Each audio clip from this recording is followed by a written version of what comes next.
Lewis Hamilton has just erupted after shocking new evidence from Las Vegas revealed exactly how Ferrari sabotaged his entire weekend without even realizing it.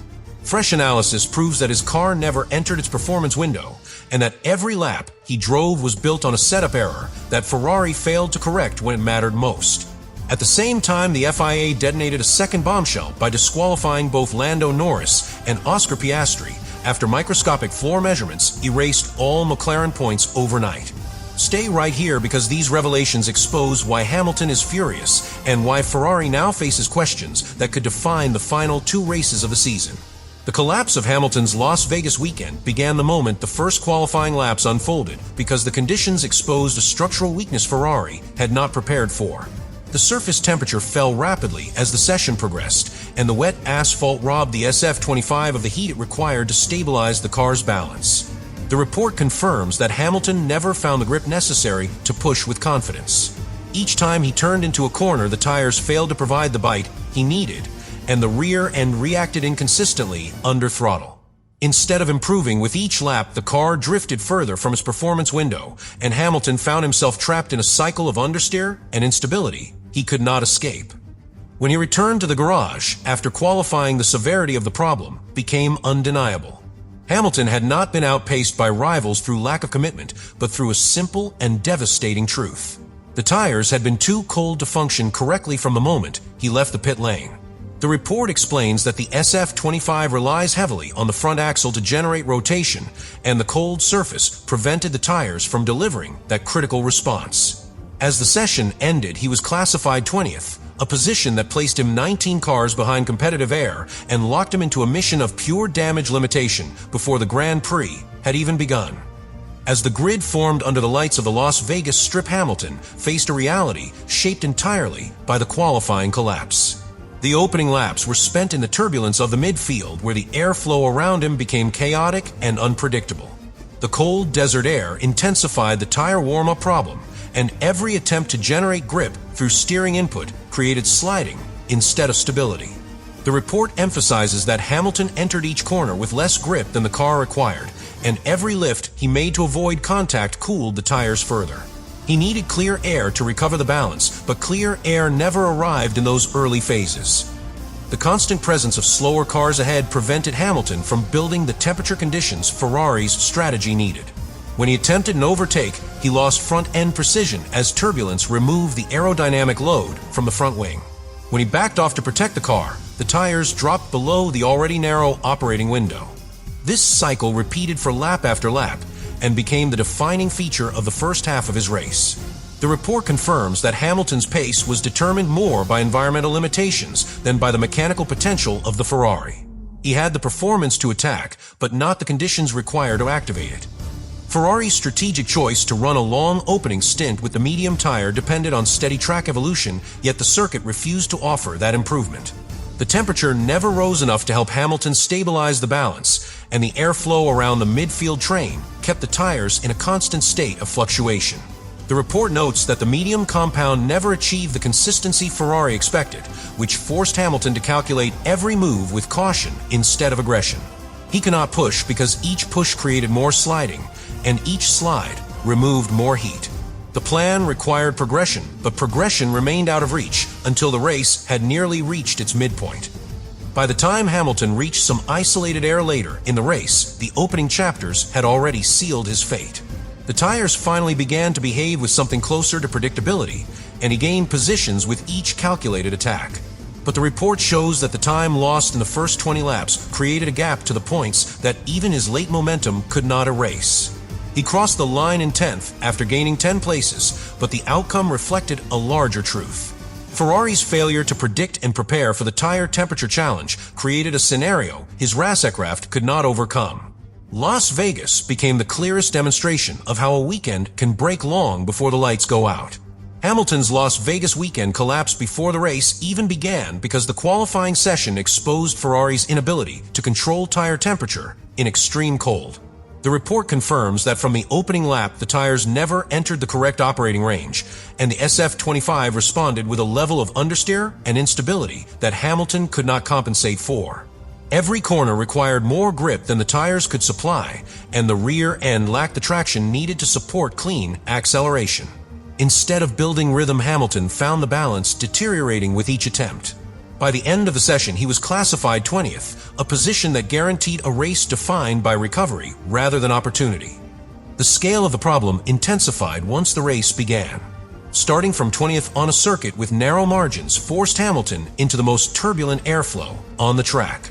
The report highlights that this turbulence further reduced the ability of the tires to gain and retain heat, meaning the car never found the grip he needed to challenge decisively.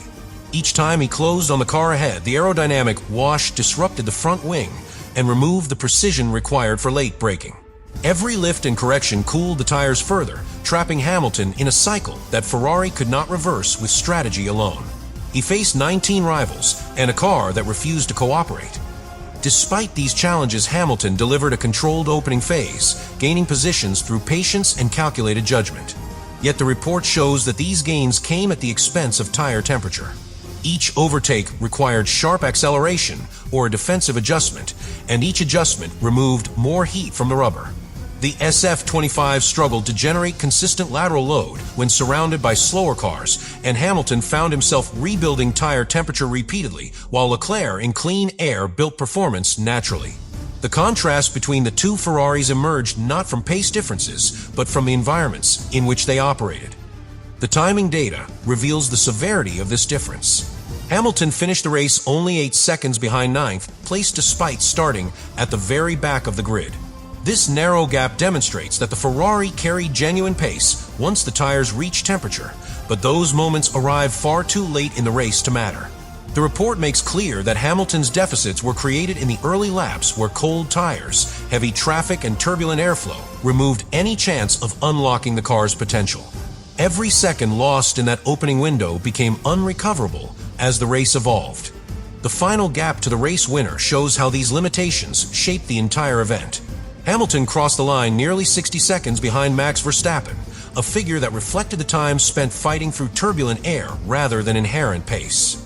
The Ferrari lacked the conditions required to activate its performance tools, and the report highlights that Hamilton's race pace only approached its intended level once he reached clearer sections of the circuit.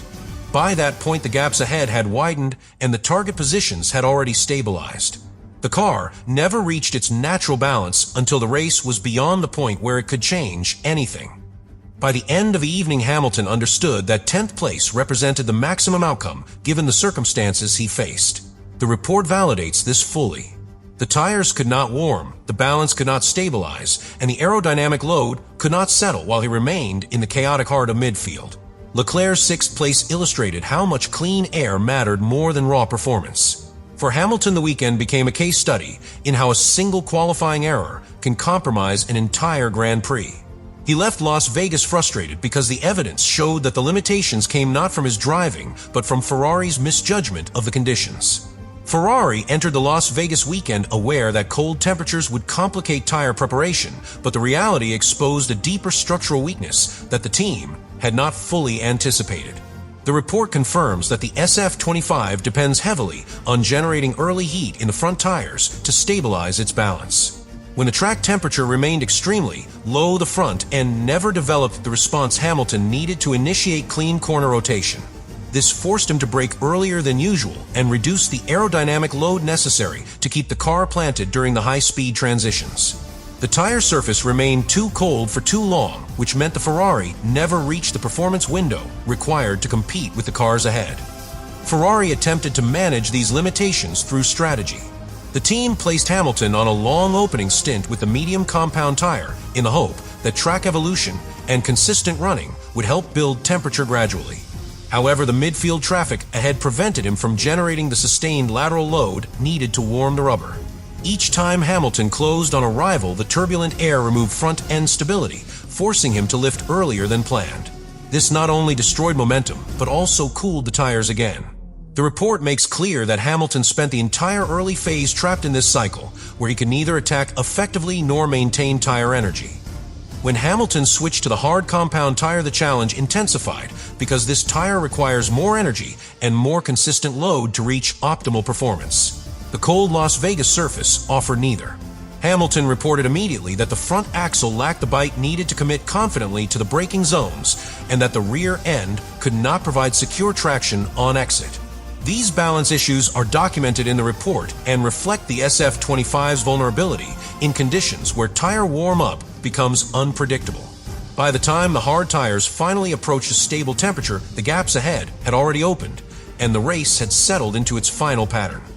The aerodynamic characteristics of the SF25 compounded these tire temperature problems. The car is designed to function best in clean air, where the downforce remains stable and predictable. Hamilton spent most of his race in dense midfield traffic, and the report highlights how severely this turbulent airflow affected the Ferrari. The front wing could not generate consistent load, the rear became light under acceleration, and Hamilton repeatedly found himself forced to correct the car at moments when he needed precision. These corrections cooled the tires further, restarting the cycle, and preventing him from exploiting the performance the car held once conditions finally stabilized. Ferrari's strategy lacked the flexibility needed to counter these environmental limitations.